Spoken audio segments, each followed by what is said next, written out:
Okay, so welcome to our final webinar for the year. This is our Samsung Android Enterprise recommended presentation for both customers and partners.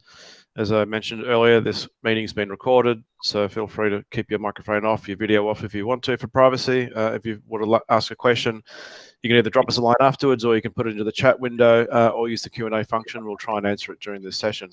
We'll post the recording to our website after the session so you can go back and play it back, share with your colleagues or send to customers. So today's agenda, we're going to introduce the APAC team. You've got all of the APAC team on this call, aren't you lucky? We're also going to then talk about how we've harmonized Android Enterprise and Samsung Knox. For some time, Samsung have had the Knox platform.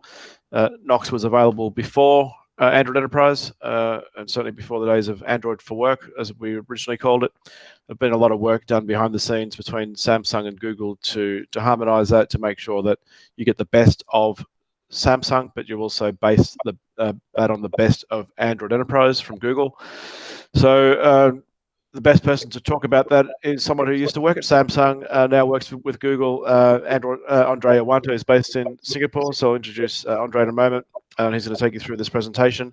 We're also going to cover what's new for Enterprise and Android 11. So you probably saw some announcements, particularly one for one of our product managers, Ian, talking about the new privacy improvements and user experience improvements for Android 11, the way that the work profile works. So Andre's going to take you through that. There's also some changes to manage play.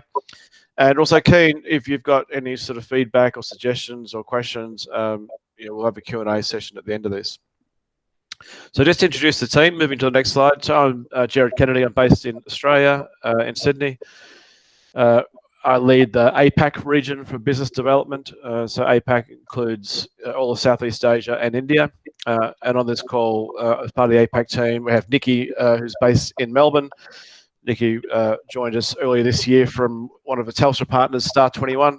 It brings a lot of mobility experience and works in essentially our Android Enterprise enablement team. So his role there is to support your training and enablement on the Android Enterprise platform. Andre joined also earlier this year, based in Singapore, looking after Southeast Asia and India.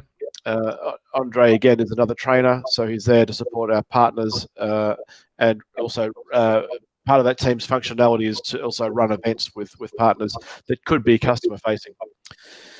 In North Asia, if anyone's got customers or partners in that part of the region, Ben, my colleague, leads the North Asia region from Tokyo, and he has Tomoko, who's also, like Nikki and Andre, is one of the Android Enterprise enablement team trainers. She's also based in Tokyo, and Tokyo-san is also based in Tokyo. He's a technical solutions specialist. So that's the team. Given that this is a very Samsung and Knox focused presentation, our Samsung Knox specialist in the team, Andre, is going to take you through the rest of this, and we're also going to show you some slides that Samsung have provided, as well as some demonstrations. So handing over to Andre. Thank you. All right, thanks, Jared. Hi guys. So for you guys that don't know me, so my name is Andre. I'm from the Android Enterprise Enablement team at Google. So I really happy to see you all of here safe and well, right? And today our agenda in here is basically to share you about the latest news about Google and Samsung partnership, and then the recent update about the Android Enterprise. And actually, I put a little bit a topic on the customer support, right? On how Google supports the customer at the end of the session. All right. So this session gonna be take like around 1.5 hours plus, right? So around that. But in between, I will try to do some demo and then breaks, right? So people don't just sit down here and listen to me. I think that's gonna be quite a long session. Right. So Samsung and Google has been in a long-standing partnership. I think you guys know that, right? So we have worked very closely together to provide enterprise with the best and the most secure mobile device experience possible. So Samsung has been known as the for its innovation, right? It is the biggest mobile device manufacturer and #1 global market share in the world. Right, so I don't need to talk much about that. I think you guys know who is Samsung, right? So when I was working Samsung, there is a joke that anything that you plug into the electricity plug, Samsung made it, right? So you can see it's the biggest device manufacturer in the world, right? And Google, on the other hand, right, we runs the biggest information technology platform that you may be familiar, like such as Chrome, YouTube, Google Workspace, Android, right? And in specific for Android, right, it is now the biggest operating system in the world. It's leading the number of device and users market share at close to 80%. So for you guys that don't know, that Android today is actually the biggest mobile operating system in the world. So seeing Samsung as the biggest mobile device manufacturer and Google as the biggest operating system provider, right? So what can be better from this collaboration? So you already heard, some of you maybe already heard about Android Enterprise Recommended Program. So this is a program that we built to benefit our partner and customer. This program basically validates our partners to make sure that the Android Enterprise implementation by our partners meets Google standard requirement, right? And these programs helps the enterprise customer to choose which device, EMM, or service provider that meet their requirements, and yet that have been shortlisted by Google, right? So this program basically helps the enterprise customer to decide which solution that they want to choose, which EMM, service provider, etc. So today, right, what I'm going to share with you is that we already marked another milestone in our partnership with Samsung, that Samsung Galaxy smartphone and tablet has joined the Android Enterprise Recommended Program. So what it means? So that means the enterprise customer can rest assured that the Samsung device now will meet the Google standard requirement to get the consistent device performance and user experience for business. Right. So this part is work in progress, but then it's confirmed that Samsung is joining the Android Enterprise Recommended. Now, so let's see how Android and Samsung take this to the next level for enterprise. So in the past few years, enterprise has been transforming their business and enabling enterprise mobility for their organization. And Android Enterprise is the catalyst for this transformation across all use cases. It provides solutions to make sure that Android implementation for enterprise remain flexible, but yet best in class for security. So Samsung device, on the other hand, it provides the wide range of mobile device in any size, price point, and for a different use case. So that's including the rugged device portfolio, which is I'm going to show you in the next slide. It is secured by Samsung Knox solution that run on top of the Android Enterprise. So recently I mentioned about a wide range of device, any size, any use case, right? So this slide is basically just to show you that how wide is the device that Samsung built, right? So Samsung provide a wide range of mobile device in any size, any price point for a different use case. You can see that's also include the rugged device portfolio as well, right? And all of those devices is secured by Samsung Knox solution. Again, that's running on top of the Android Enterprise. So to emphasize what I said earlier, there are a few examples that show you a wide range of Samsung device, from the flagship model, mid-range, value tier. Those are available for both a smartphone and tablet, right? And Android Enterprise together with Samsung Knox, we are providing the end-to-end enterprise solution, right from the essential security solution, device and application management capabilities, up to the user experience that cares about privacy. So Android Enterprise together with Samsung Knox, Android Enterprise was created by Google to bring the consistency, security, and continuity to make it simpler for enterprise to adopt Android. It achieved this is by bringing the standard feature set of manageability, control within the operating system when activated by EMM.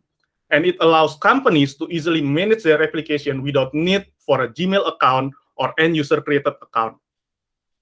Android Enterprise provide the core set of capabilities that everyone expect to have. And because how the enterprise platform is built, it enables Samsung to create a unique capabilities and functionality. So one thing that I would like to highlight in here is that Android Enterprise and Samsung Knox is not an option that you can choose one or another. So it is a competition. It is not a competition. Instead, it is a complement to each other. So we talk about Google and Samsung. What are we doing in enterprise mobility? Now let's see how we synergize our technology. So in here, we built Android Enterprise starting from Android 5. So that was back in 2014. At that time, it was known for Android for Work. As you can see in this chart, right, the improvement, commitment, and investment for enterprise are consistent in every Android release that we made. So more enterprise features are being added, making Android a better device to be used for work in every use case. And at the same time, Samsung also keep on adding the enterprise features on top of Android Enterprise with their solution called Samsung Knox. So that makes Android Enterprise on Samsung device work even better for enterprise.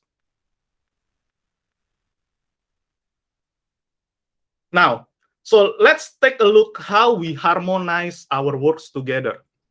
So first, I will start with security. So this part actually can be a separate topic that we can discuss in a day, right? So if you want to know about how Android built a security, you can take note on the link URL that I put at the below of my slides, right? So that is my recording video that talking about specifically about security in Android, right? But today I'm going to share with you in a high level how we build the security in Android. So Android adopts a layered architecture model. So every single component in Android is built in modular basis. So this is normal. Basically, this is just to make it easy for our open source community to develop and maintain the project. And same with Android Enterprise Security Framework. It is also provided in a multiple layers of security. So the first part that I'm going to talk with you in here is hardware-based security layers, right? So basically, it protects a critical task operation separate from the operating system. So we implement what we call TEE. It is a trusted execution environment and tamper-resistant hardware to make sure that the sensitive cryptographic operation like encryption, signing, and verification are performed securely against a physical attack, such as a channel attack or power analysis. The second layer is the OS platform. So this layer is to making sure that the device and data integrity in Android is making sure that the device and the data integrity is protected. So Android is built based on the SE Linux. It is called like security enhanced Linux. So SE Linux basically is providing access control, what we call the mandatory access control, which is basically an additional policy that control of a certain application or components within the operating system that allow it to do a certain function or task. So that means every time when there is an application or a components wants to perform a certain operation to another component in application or in the system, it will look whether the rule is already in place or not, whether this task is allowed for the operation or not. So if the application doesn't have this privilege, it will stop it, regardless you have the right policy, read or write policy in place. And if you have the root access, so if you are familiar with Linux, right? So if you have the root access in Linux, even though you have the root access in Linux, right, this SE Linux policy still take precedence. That means even though you get the root access in Linux, if you don't have access permission to access certain components in Android, right, it will still block you to access or perform the such operation. So this help Android to isolate damage to a certain domain. Like for example, if there is a Bluetooth driver have a vulnerability, right, and then the attacker try to access that vulnerability and then try to expand the damage from the Bluetooth vulnerability, right? Because of the SE Linux, basically Android will protect that the damage cannot be more than the Bluetooth driver, right? Because of the segregation between one component to the other component. So the next part is the Google Play Protects. Google Play Protects is basically a mobile threat detection that as a part of the Google Play service, and it is built inside the Android. It protects the Android device during the runtime by scanning and analyzing apps against the potential harmful application. And then at the top is the security policies. That's allow our EMM solution or our EMM partners to enforce policy in your device, basically to control the corporate policy, whether like disabling, enabling camera, copy paste, clipboard, etc. So the next part is the flexible device management option. So we provide enterprise flexibility on how they want to implement enterprise mobility in their organization, whether it is a BYOD model to enable the employee device to be used for work, or the corporate owned device that you want to allow your employee to use it as a personal. So we put a working data and an application inside a container that we call a work profile. Right, so that's for the personally owned BYOD or company-owned personal enabled. And then for the third model, what we call a company-owned device, business-only use case. So this part running on a fully managed device. So that means the whole device, you can only use it for working. So there is no personal data or personal application allowed inside this mode. Right. So basically, we provide a flexibility. We cover every single implementation or device management model. So it is really up to the enterprise to choose which model is suited to their business. So the next part is manage Google Play. Manage Google Play is mobile application management. Right? So it is basically extending the Google Play service to deliver application management to the enterprise. So manage Google Play allowing you to browse, publish, and distribute application into the organization securely without a need for a Gmail account or the end user to create the accounts. Right. So if you are an IT admin and then you try to manage application, you're not supposed to ask your end user to create a Gmail account and then using it to control your application. You can use manage Google Play, that which is control from your IT admin, from your EMM, that you can actually push the application, your enterprise application, directly to your end user device without any single Gmail to manage. So that's manage Google Play. And then other than that is manage Google Play also provide function to host and publish internal or private application for your organization. So what it means by internal or private application, that means the application that you want to use specifically for your organization, and then you don't want to expose it to the public Play Store. So you can do that inside the manage Google Play. You can also configure your application remotely and push the application to the end user device without any intervention. Right? So for example, if you want to push email application and then you want to pre-configure your email application by putting up your server URL, domain name, etc., you can just doing it from your IT admin console, and then the configuration will be pushed down to the device automatically. So this will help productivity for the IT admin as well as for the end user. So the next part is Google Play Protects. So Google Play Protects is basically mobile threat detection that built in as part as the Google Play service. It will actively scan and protect your device from the potential harmful application during the runtime.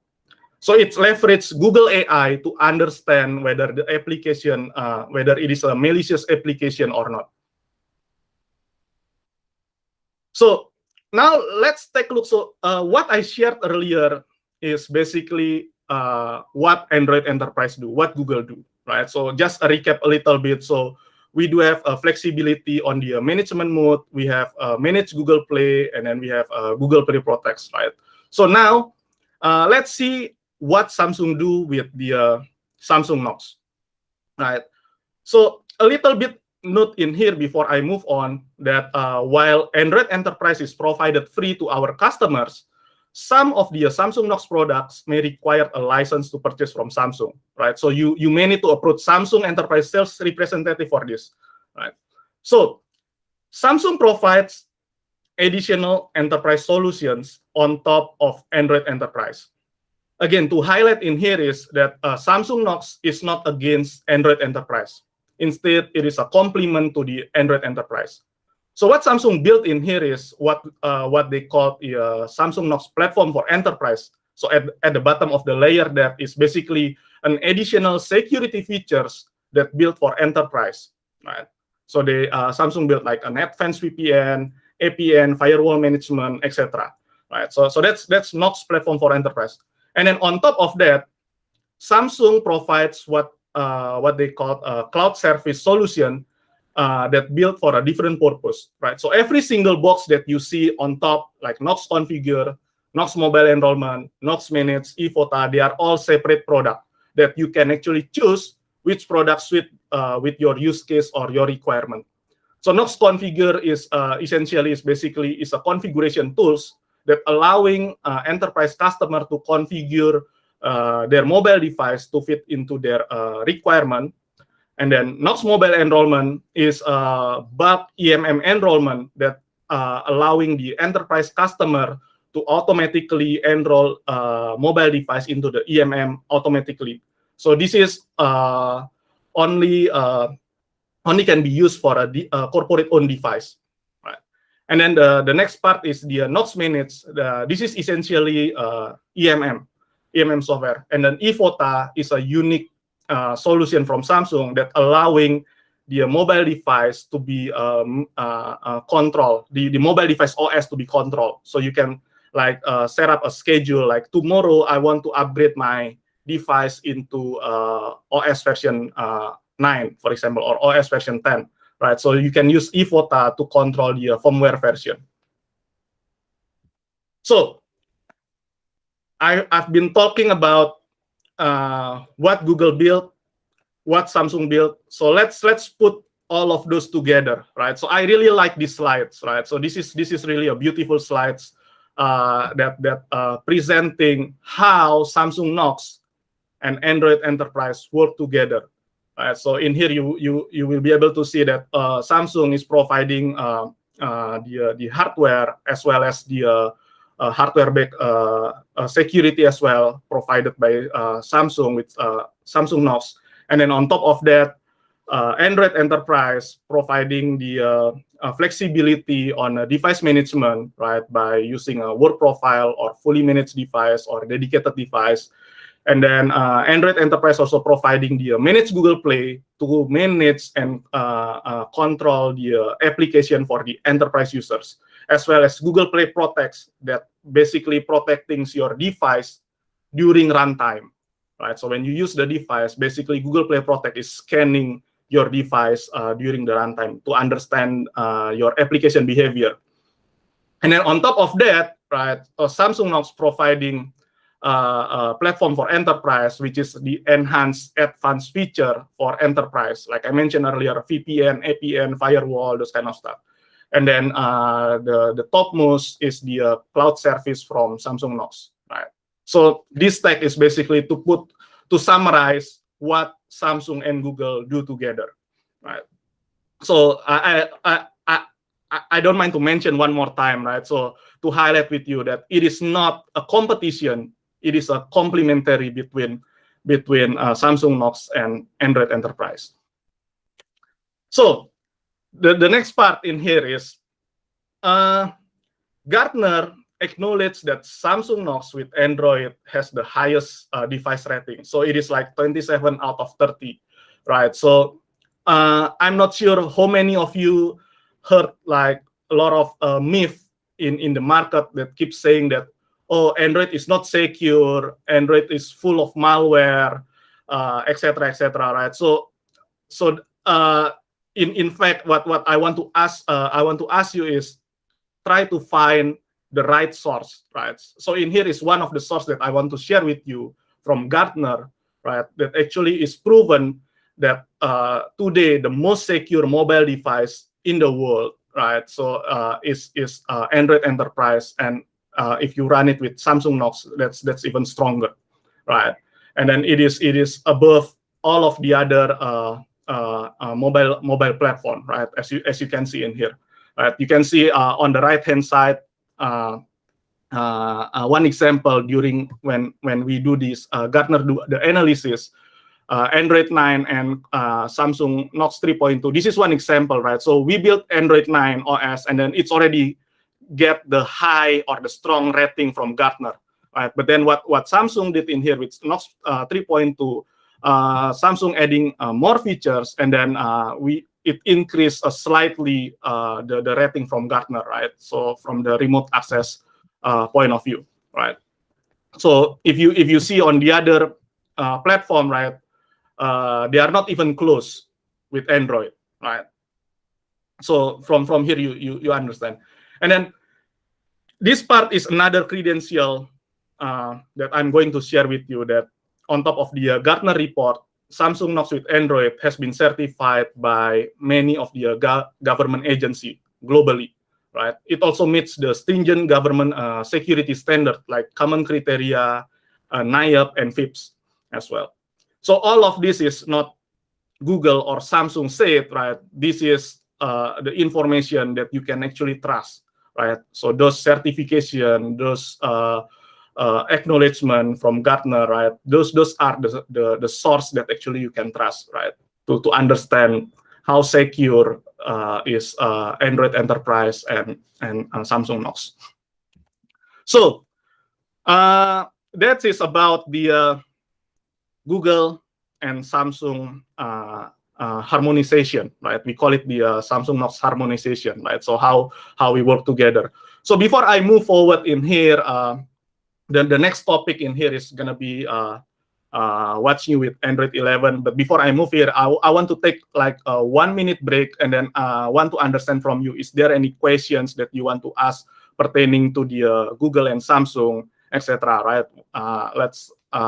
Let's wait for 1 minute if any one of you have any questions before I move forward.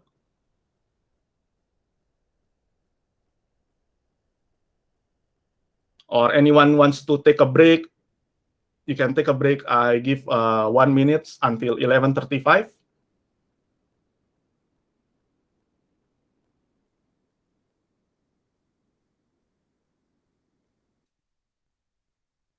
Any questions, you can just type it into the chat, or you can just unmute yourself and then talk. We are happy with any of those.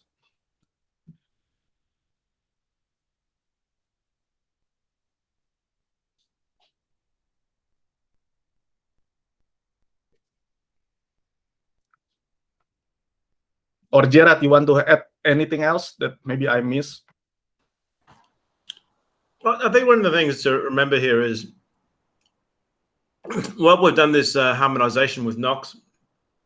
One of Andre's earlier slides said Knox has been there since Android 5 with Android Enterprise together. So it doesn't mean that all of a sudden now this is the first time that Android Enterprise has been compatible with Knox. It's been there for a long time. And in fact, even though we've offered zero touch support now on all Android 9 devices, you can use Knox Mobile Enrolment from any device that supports Knox Mobile Enrolment, which I think was from Knox 2.4, all the way through to the current devices, and you can enroll into Android Enterprise. So don't forget that, you know, you don't have to use zero touch. You don't have to wait for devices to appear in our solution directory as Android Enterprise recommended. Any Samsung device from some of the versions of Android 5 and certainly all those from Android 6 fully supported Android Enterprise and all the features that we've had since then. So, like Andre said earlier, this is not a competition. It's not Samsung or Android Enterprise. It's both. You leverage Android Enterprise at the start, whether that's enrolled with Knox Mobile Enrolment or Zero Touch, or it's just a work profile, whether you install a Knox license or not to get the extra functionality of the work profile with the Knox platform for Enterprise. You can do any of those things. It really comes down to the customer's choice. Which model of Samsung device do they want? Which mode of Android Enterprise is suitable for their use case? Which way do you want to enroll? And what features do you want to enable for free? And which features might you need to pay for if you would like some of the advanced features? So I think that's clear positioning and just making sure that your customers know that and that they've got all that choice and they get the best of Android Enterprise and they get the best of Knox on one device. All right. So there is one question here. Any forum to track Samsung device and AE issues check, right? So I think this part I will address this at the end of the slide. There is a topic that talking about the how we support the customer, right? And what is the escalation path, right? So you stay tuned there, and then at the end of the slides, I will talk about that. Okay, so now let's continue. So what's new with Android 11?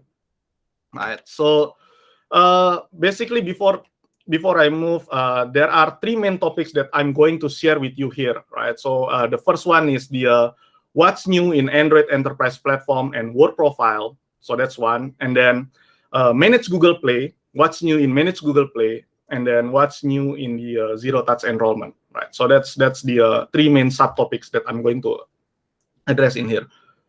So the enterprise message for the Android 11, it is all around a balance between security, privacy, management, and productivity.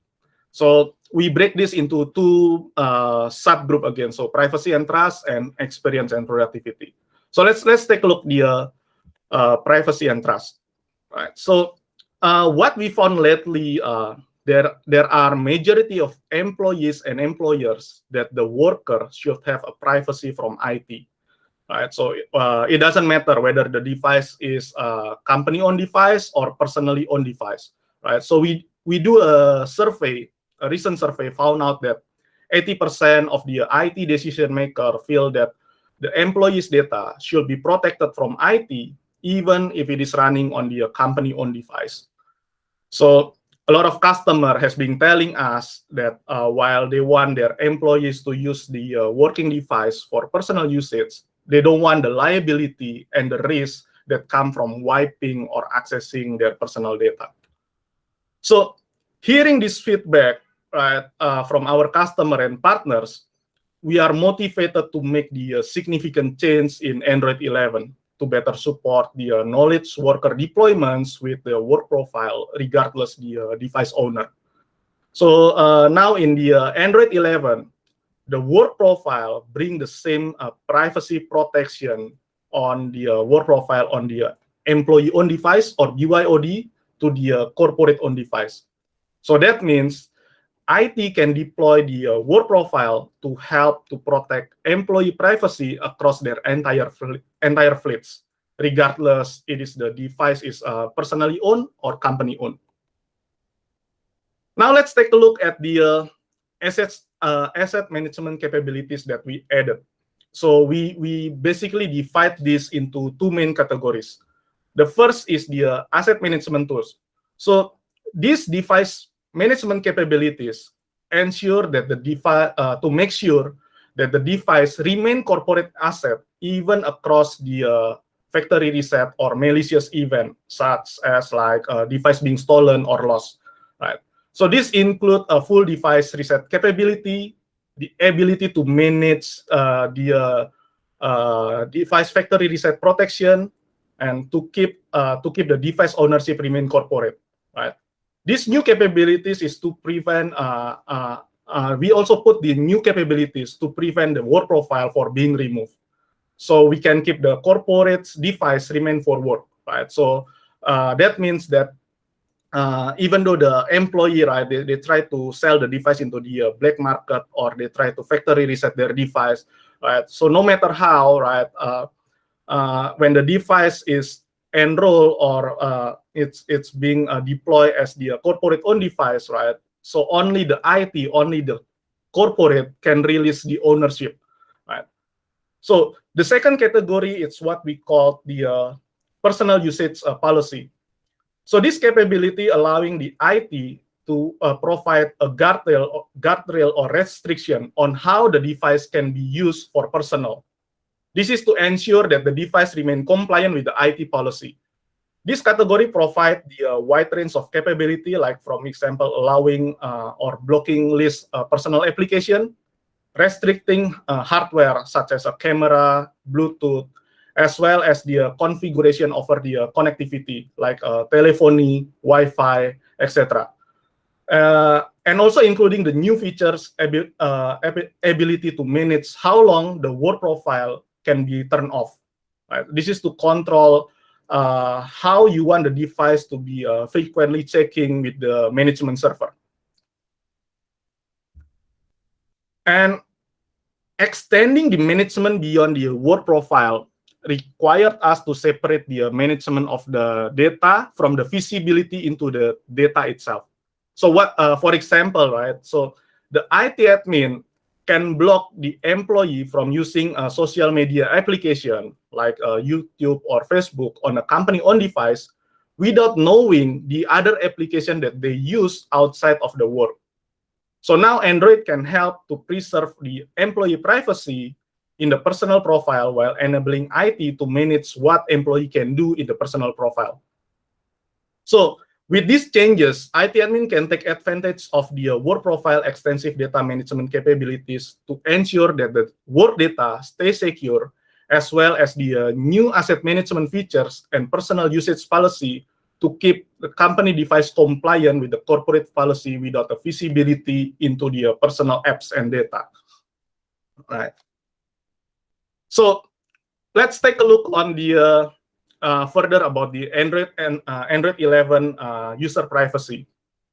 So in Android 11, when the organization required a location service, the user will now be prompted in the UI. So the UI will make it clear that the system notification will be triggered when the device location is enabled by the IT admin on the fully managed device. A notification will also prompted when the IT admin silently grant location runtime permission. So this will make known to the end user that your privacy is taken care of, right? So the device will tell you that, oh, okay, your company is tracking your location. And then building the security features is a core to the to our mission. It is also critical to give clarity about how Android defines privacy into the ecosystem. Now the data separation and the privacy of the personal profile now is mandated by the GMS, or what we call the Google Mobile Service. This requirement allowing us to enforce the best practice to OEM for the best interest of the users. So all of the OEM manufacturers, they have to follow these rules, right? The rules that we put into the GMS agreement, right? To put in all of the privacy protection for our enterprise user. And last year, we launched Google Play System updates, which is allowing us to directly patch the OS system components using the same infrastructure that we use to update application. So in Android 11, we put there is a 12 more privacy and security components that can be updated via Google Play System updates. So this is allowing us to quickly address or quickly update more critical updates or more critical areas without waiting for the full operating system to be updated, right? So This is really a nice features. Now, so we have seen how Android 11 build trust and enhance the user privacy. Now let's take a look on the what is the user experience and productivity that we built in the Android 11 for corporate use. So in Android 10, we introduce Work tab, right? Like what you see in the slides there. It's in the launcher. So to make the separation between profile is clearer to the users. Now in the Android 11, we are expanding this concept, the tab separation, to the other critical user interface, like making cross-profile boundaries more intuitive. So the employee now can access the work tab in the more places, like to help share, take action across the work and personal boundaries. The working tabs now will be appear as well in the sharing files, opening apps, and setting application, like what you see in the slides. So keeping the work and play balance, now employee can disconnect from work easily and seamlessly by setting a daily schedule to pause the work profile when the office hour is when off of the office hour, and turn it back on when it is in the working hours. Right. So you can set a schedule when you want to turn on the work profile and then you want to turn off. And then it also giving you a capability to add a few more minutes to complete the task without altering the schedule. Like for example, it's 6 o'clock in the afternoon, but then you have certain work that you need to do. You can actually just extend the minutes, right? Maybe another 30 minutes to finish your work before the work profile turn off, right? So there is a feature for that as well. And then other than that, the work and personal apps now connected. So this enabling the user experience to increase the productivity by, excuse me, by combining the work and personal data. So for example, work and personal data in the calendar, right? So before the calendar in the personal profile and the work profile is separate, right? So it's always been a challenge that when someone want to set up a meeting in the work profile, right, you have to cross-check with your personal profile, right? So for example, I have a meeting like tomorrow in the afternoon, right? So I have to check whether in my personal profile, do I have like maybe another appointment, like maybe a doctor appointment or whatever it is, right? So it's a little bit difficult or complicated for you to manage between these two. You have to switch to personal profile, go back to the work profile, right? So now that is not the case anymore in the Android 11, right? So the one example in here is a calendar, right? But it's not limited to calendar. So now the data from the personal profile can be overlaid with the work profile. So you can basically see when someone asks you for a meeting, you can actually see your actual agenda, including your personal, right? Okay, so I can do the meeting at this time, right? So that's one. And then yeah, this is one of the example that you can actually see the overlay between the working and the personal, right? So you see the green part at the right hand side in here is basically your personal agenda, and then the blue part is your working, right? So this will be coming soon. Our R&D center is working closely and working to build this solution, and then it will be coming soon. So we already seen, we already learned about the Android Enterprise and what's new in Android 11 around the platform and the work profile, right? So now let's take a look what we do in the Manage Play, right, for our enterprise application management. So within the Android Enterprise, Manage Play or Manage Google Play, allowing you to publish, distribute, and configure application. So it is an ecosystem that developer, IT admins, and end user can interact. So it's different people in here, the developer, IT admins, and end user, they have a different roles and they have a different function, right? So the first is developer, right? So this can be your in-house developer or your external developer. So they can use the Play console to publish their application for enterprise. They can actually restrict the application into the selected enterprise. So to publish what we call private apps. So their apps can only be seen by the specific organization or enterprise that they publish. And then developer can also set up a testing tracks so that the enterprise can test the new version of their apps before they release into the production. So I think this is really important for enterprise because when the IT admin want to publish the application into their user, right, they want to make sure that the application is properly developed, right? It's already properly tested before it's released. So we provide these tools to our developer through the Manage Play, so they can actually use our testing tracks to test it with a certain group of people, right? And then the Manage Play console also provide other tools like monitoring, crash report, and also a feedback channel from the users.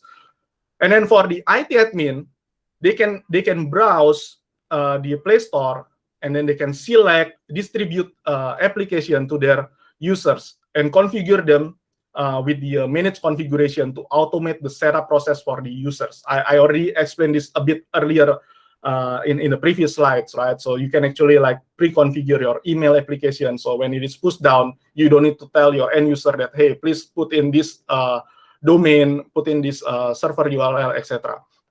And the last part is the end user. The Manage Play application can be installed and configured by the IT admin.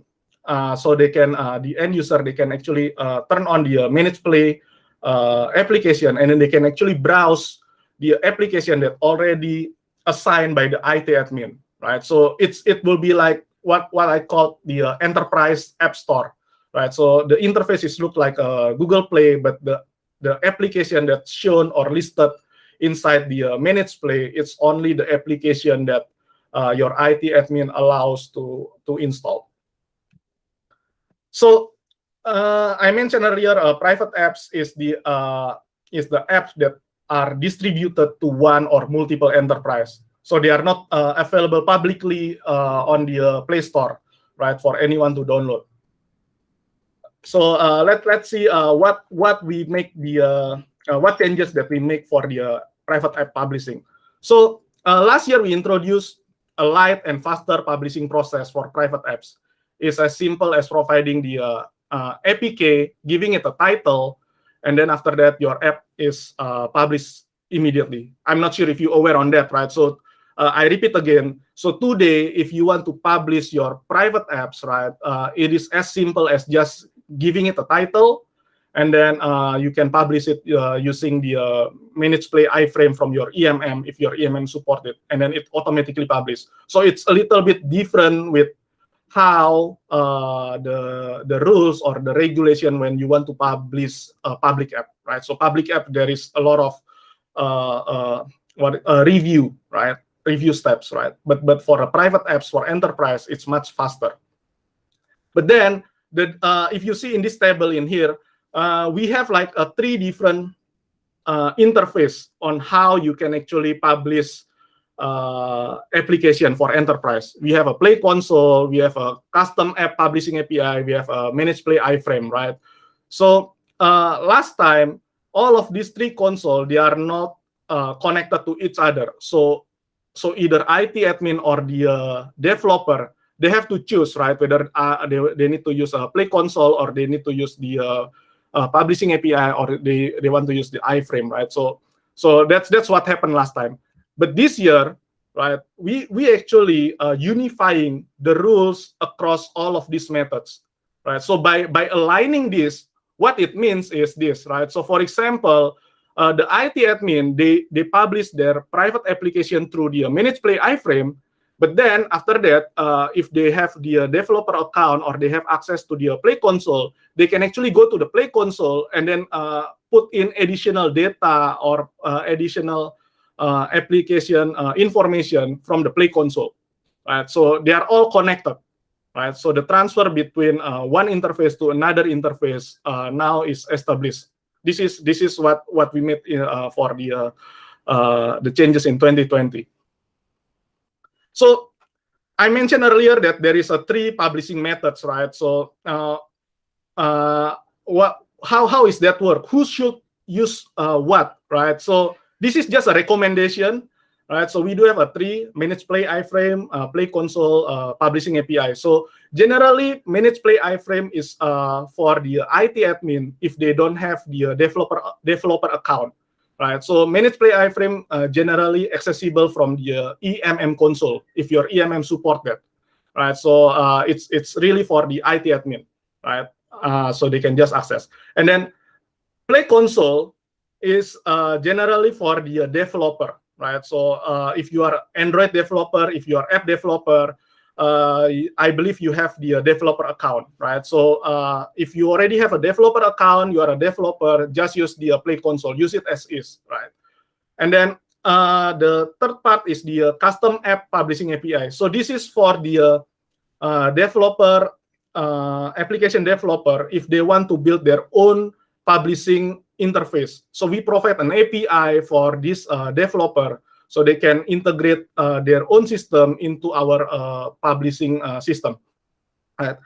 So that's in general the recommendation. But then you understand from my previous slides that all of these interface, they are all not connected. So technically it doesn't matter, right? Whether you are using iframe or Play console, because you use iframe in the beginning and then later on you want to edit in the Play console. Now it is possible.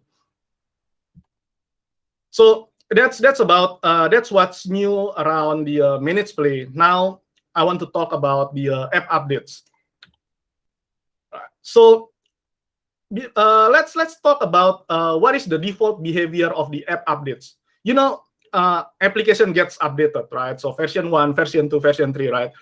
In the normal scenario, in the normal consumer scenario, the default app update behavior is basically optimizing for the minimizing impact for the mobile data, battery life, and interruption to the user. So typically, the app will get updated when your device is connected to the Wi-Fi and when it is charging and then not actively used. So typically, you will get your application get updated during night when the user is asleep, right? So that's the default behavior for the app update in Android, right? But then for enterprise, right, the requirement it's pretty much different, right? So enterprise always have a specific requirement, right? So some people in enterprise, they like to have like a fast update, right? So I don't care. I have a critical patch that I need it to be updated as fast as possible. I want to publish it now, and then I want all of my user get my application updated right away, right? So that's one requirement. On the other hand, some of the what it's called enterprise, they also have a requirement. Oh, I would like to have a control update. I want to have my application to be tested first, or have like what it's called the postpone or delay for the update, because I don't want to update to all of my 1,000 users, for example, because the risk is higher if there is issue in the new version, right? So I want to have like a control update. So this time we introduce what we call a high priority mode, right? So what is the high priority mode? So high priority mode is basically allowing the IT admin to update the application right away, right? So for example, I mentioned earlier, so if you have an application that needs to be updated because it is tied with the how your server backend API connected, right? So you need to have the application to be updated right away, right? So this is a solution that suitable for you, right? So when the developer publish the application, and then the application will be right away published to the device immediately.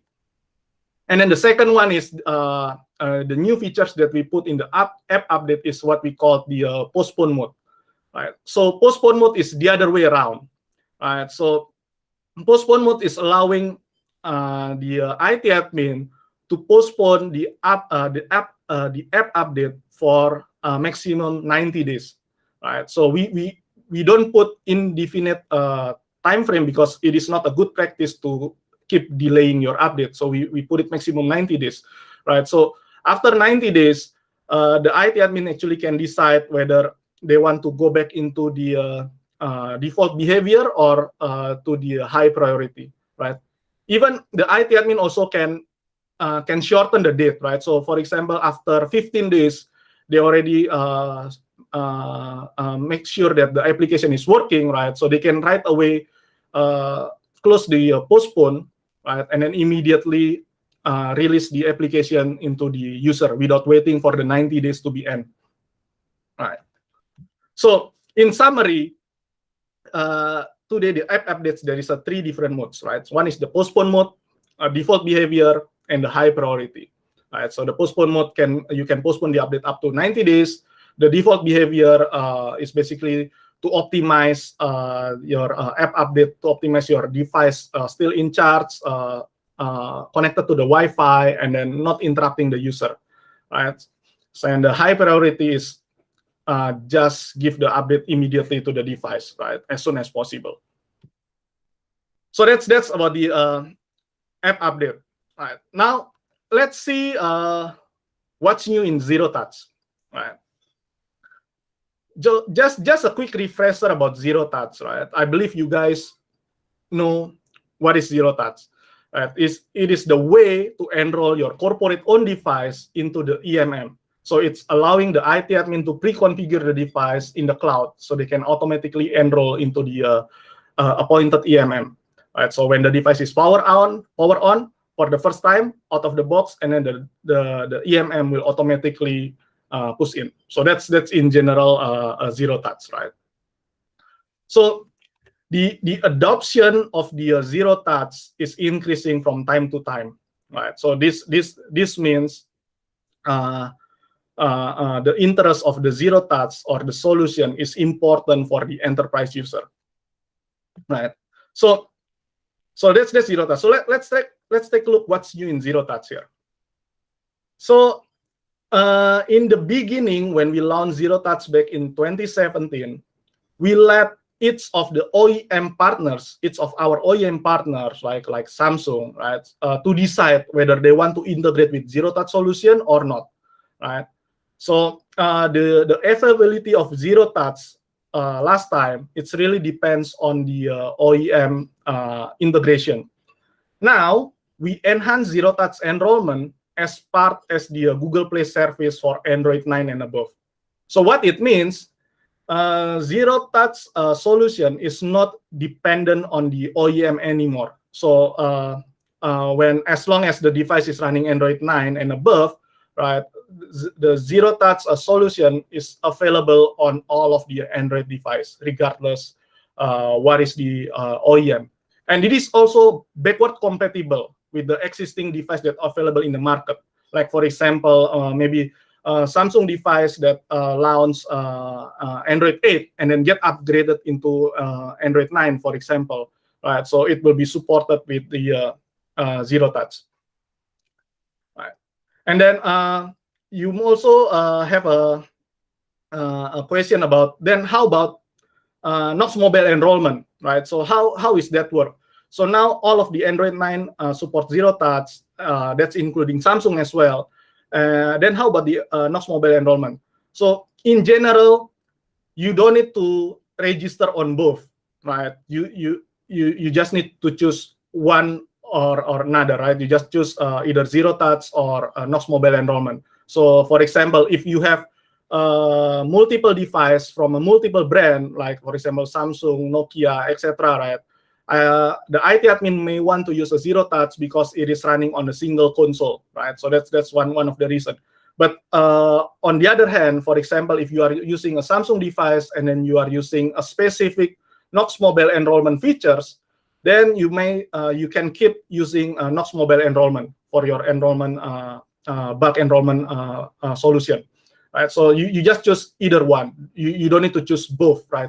But in any case, for example, if the IT admin register on both, right, Knox Mobile Enrolment will take priority, right? So the Knox Mobile Enrolment will be the one that kick into the device, right? So just to clarify on that. So I will do a quick demo in this zero touch solution now. Let me show you. Give me a moment. Let me show you the console here. So in here is before I move on, right? So zero touch generally there is two console. One is the reseller console, and the other one is the customer console. Right? So the reseller console, it is meant for Android enterprise partners. Right? So how you get it? As long as you are a device reseller, you can go into the Android enterprise partner portal and then register and join our Android enterprise partner program, join our device reseller community, and then you can apply for zero touch console, right? And then you will get this console. So the idea in this console is, so when you sell the device to your enterprise customer, right? Your enterprise customer may ask you, right? Hey, you are a zero touch reseller. Can I buy a device from you? And then can you please register my device into a zero touch portal, right? So if the customer is new to zero touch, right? As a reseller, you need to create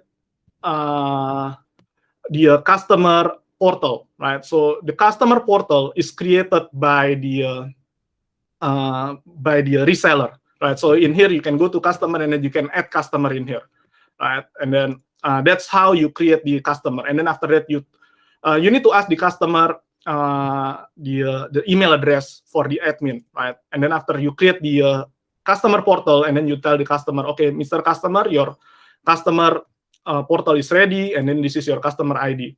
And then when you want to deliver the device to this customer, you can actually right away upload the device IMEI into the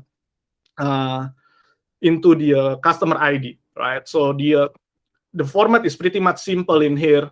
So if I can show you, this is one example of the IMEI of the CSV file, right? So all you need to do is basically you just need to identify the IMEI, and then the manufacturer, and then the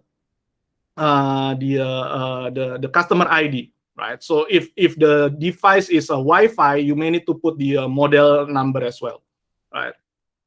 So okay, so sorry, this is the CSV file, right? So you can put the IMEI, and then the manufacturer, and then the profile type is zero touch, and then the owner in here is basically your customer ID in here, the one that you need to put in, right? So this part. So after that, you just upload that into the zero touch portal, and then after you upload that into the to your reseller portal, the customer will receive a notification, and then the device will be appear in the customer portal as well. So the screen that I show you in here is this is the customer portal, right? So it starts with C, right? So just for you to identify, the R here is reseller, and then the C is customer, right? So after the reseller upload the device, you will see the list of the device that being uploaded by the reseller, right? And then after that, what you can do in here is, before you map the device into the EMM configuration, you need to create the configuration for a specific EMM, right? So for this part, you need to create the DPC extras. Right. So for this part, you need to consult with your EMM vendor what is the DPC extras that you want to put in. Right. So for AirWatch maybe different, maybe for Samsung Knox minutes also different. Right. So these extras in here is really EMM specific. Please go to them and then ask them what is the correct format for this. And then the rest, you just choose up what is your EMM in here, the configuration name, the company name, your support email, support number, and then the custom message that you want to put it in. Right. So after you create this configuration, what you can do in here is you can map your device into the configuration. Right. So I have this device in here. I want to map it into the Knox minutes configuration. Right. So you can just map it one by one. And then after it is done, that's it. Right. So all you need to do is you just need to give the device into the end user. And then after that, let the end user open the device, connect to the internet, and then run the device, right? So this is the video that I take yesterday, basically just to show you on the left-hand side is a zero touch, on the right-hand side is a Knox Mobile Enrolment. So it does pretty much the same, and how it works is, the device is brand new. I just turn on, run the setup wizard, connect to the internet, and then after that, the device will actually told by the server that, oh, you are a corporate owned device, right? So the IT admin already set up a configuration to you, right? So the EMM will automatically push down into the device, and the device will automatically enroll, right? So it will ask whether it is COPE, corporate owned personal enabled, or working on the device, right? So it's pretty much the same. The left-hand side is a zero touch, the right-hand side is a Knox Mobile Enrolment. So it is the same Samsung model, right? Galaxy S20.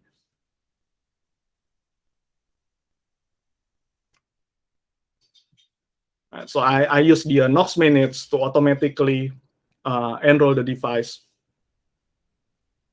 So after it is done, the device now enroll with what we call the fully managed device or device owner mode, right? So the IT admin will have a full control of the device, and the ownership of the device now is actually being identified as the company owned, right?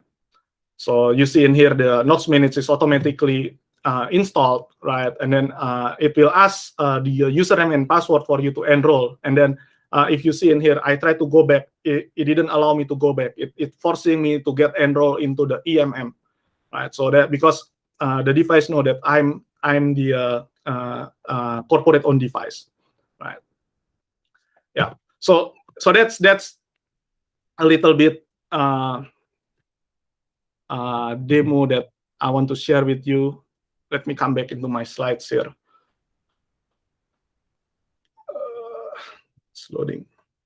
Okay, so that's how zero touch look like. I think you have a pretty much clear understanding what it is. Now, what else new in zero touch?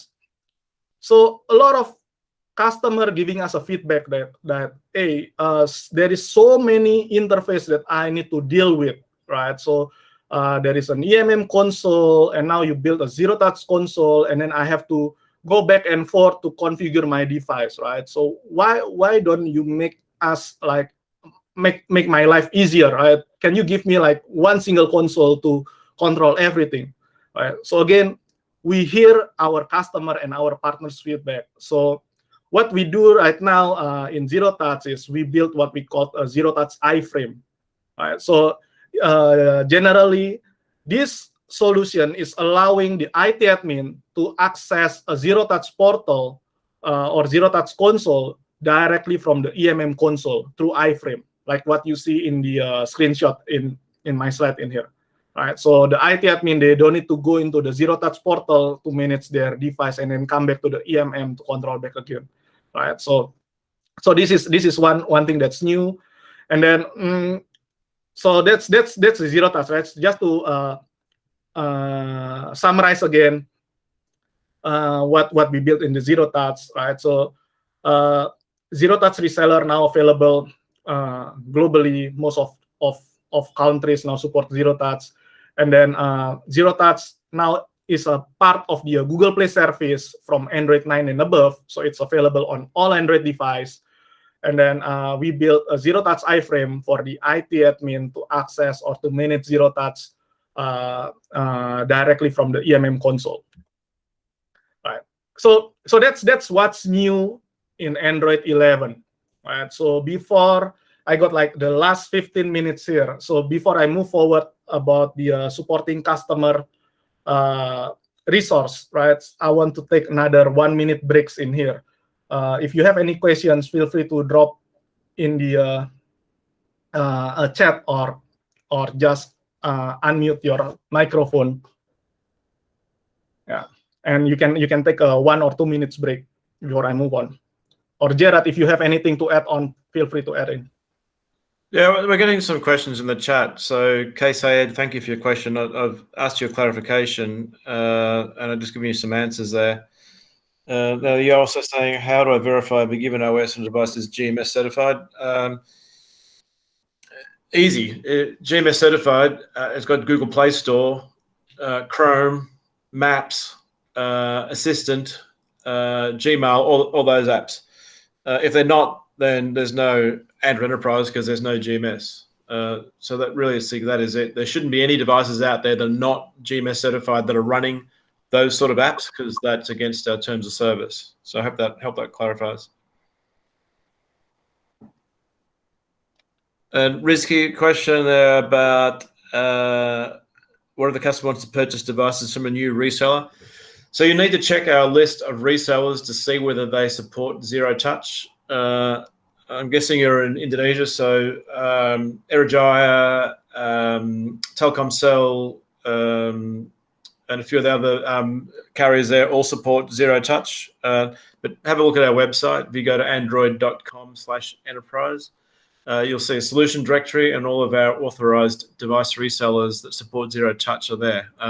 Customers can't buy it themselves from a local store and just go and enroll into zero touch. You must buy it from an authorized zero touch reseller, similar to the way Knox Mobile Enrolment works. You must buy it from an authorized Knox reseller. Hope that helps.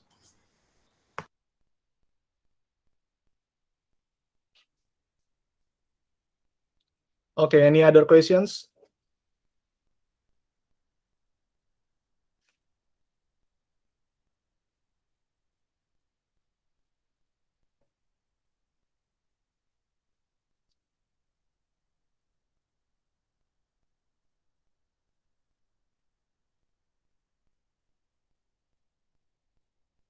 Okay, now no questions. Now I move forward. So the last topic, right? So the support resource that we have for customer, right? So many of you already have the support process for your own internal and to your partners as well, like your reseller or your service provider, right? But then maybe some of you are asking how Google engage the customer. What is the support model that we have to support Android Enterprise for partners and customer, right? And for specific in this case is basically specific for customer, how we engage our customer, right? So we do have a couple resources that we have in here in order to support our customer. The first one is the employee adoption kit, right? So we launched this starting of this year. Basically, this one to start the IT admin to help to organize or communicate with their employee about the new adoption of the Android Enterprise, right? So I will go the details on the next slide. The second part is the Android Enterprise Help Center, right? So this is basically Google Outer Android Enterprise IT admin documentation, right? So we have that as well. And then the third one is Android Enterprise Help Community, right? So this is basically a public forum for the customer and partners to discuss about our platform. And the last part is the Google Product Expert Program. So this is not to be confused with our Android Enterprise Expert Technical Validation. So it's different, right? So this one is basically to recognize the rewards to our help community super users, right? So let's take a look each of it, right? So you may want to take note on the URL, which is I believe that's useful for you, right? So the Android Enterprise Employee Adoption Kit, you can find it on the android.com/enterprise/resource there. It's basically a set of collaterals which your customers can build an effective communication plan with their employees throughout the planning of rollout of the Android Enterprise. So if your IT admin, you want to maybe newly want to adopt Android Enterprise, and then you have difficulties how to communicate this to your employee, right? So we actually helping you with the employee adoption kits, right? So that inside there is email templates, office flyers, demo guideline, a short video summaries about what is Android Enterprise, a slide decks, tips and tricks, etc. Right? And all of these document can be customizable by the customer. Right? We just giving you the foundation or the guideline or the baseline of the message, and then you can just customize to your company environment. Right? And then the second part is in here is the Android Enterprise Help Center. So this is this year we place a significant focus on increasing the breadth of the content for Android Enterprise, right? So for the customer, so they can quickly find the answer to their questions, right? So this Help Center is basically giving you documentation or information about the steps or planning on how to deploy Android Enterprise, and then all of the technical documentation and any other documentation. Basically, this is all of the technical information that you can find out, right? It's a self-service. You just go to the URL, and then you can actually browse what information that you need to get there. And then the next part in here is the Android Enterprise Help Community. So this is basically an open forum for our partner and customer, so they can actually exchange information or exchange questions that they have around Android Enterprise, right? So it's basically a community, so people can ask questions, and then they can get answer, etc. Right?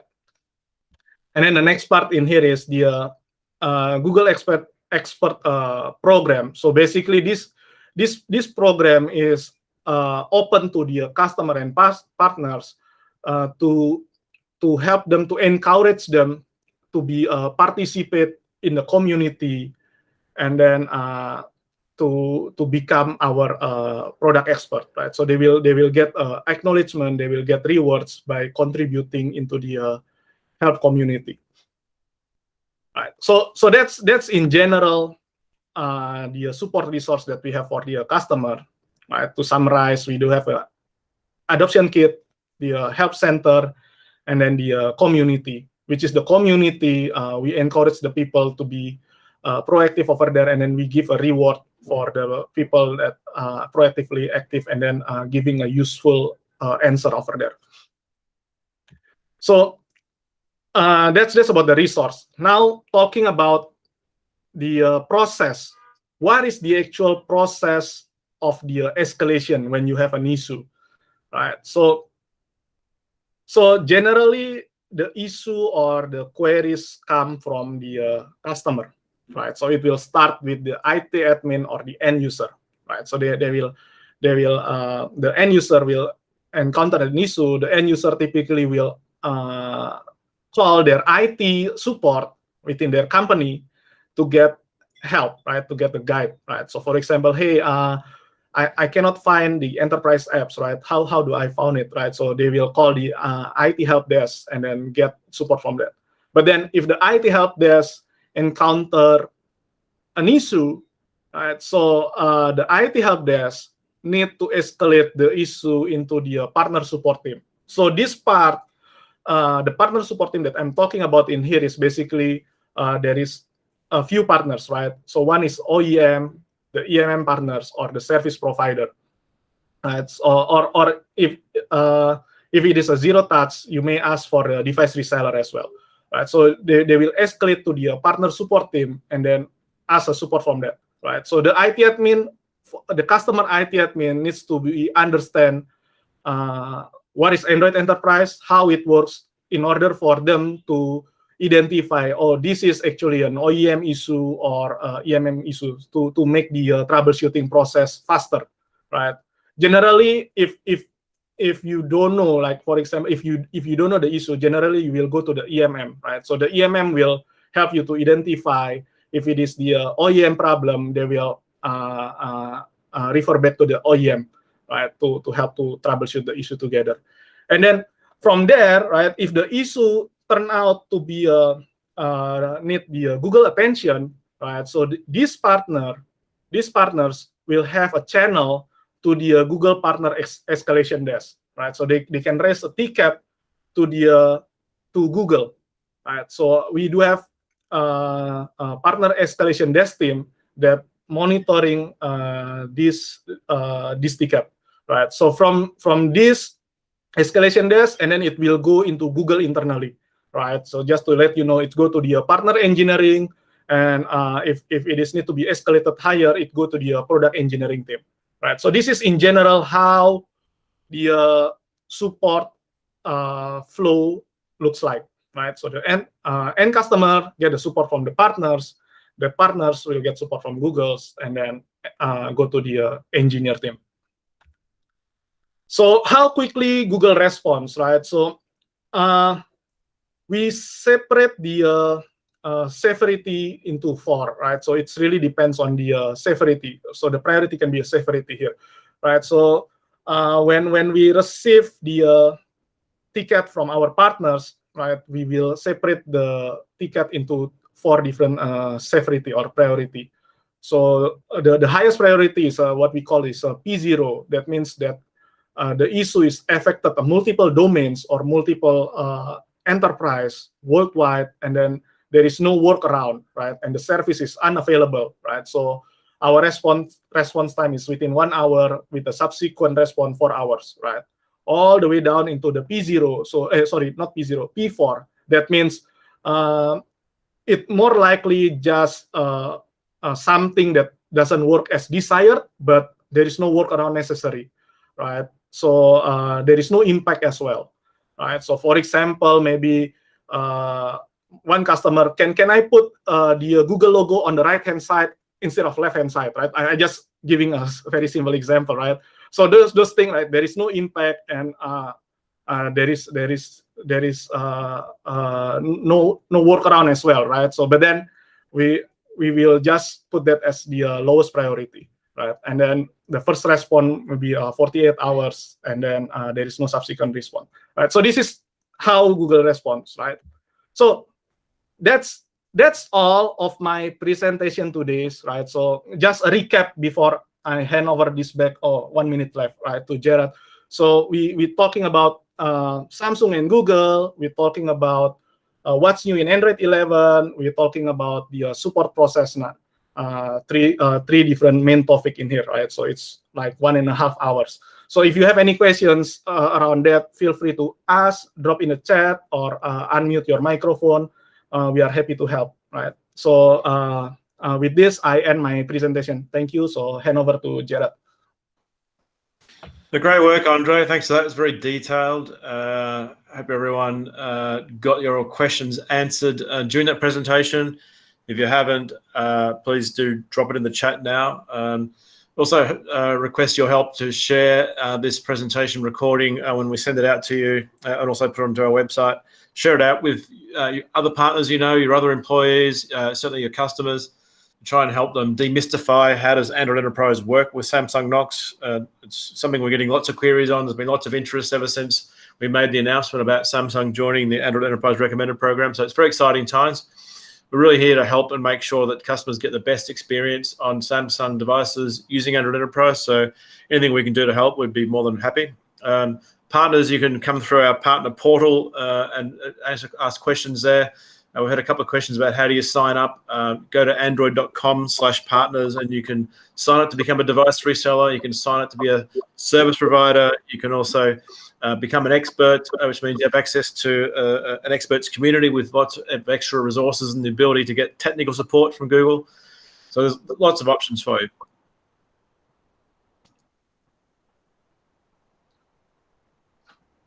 Do we have any more questions? Well, we're right there on time, so thank you for everyone. We don't speak to you again. Have a great Christmas. Stay safe, and we will talk to you in the new year. Thank you. Thanks, All right. everyone. Thank you, everyone. See you. Bye. Thank you, everyone.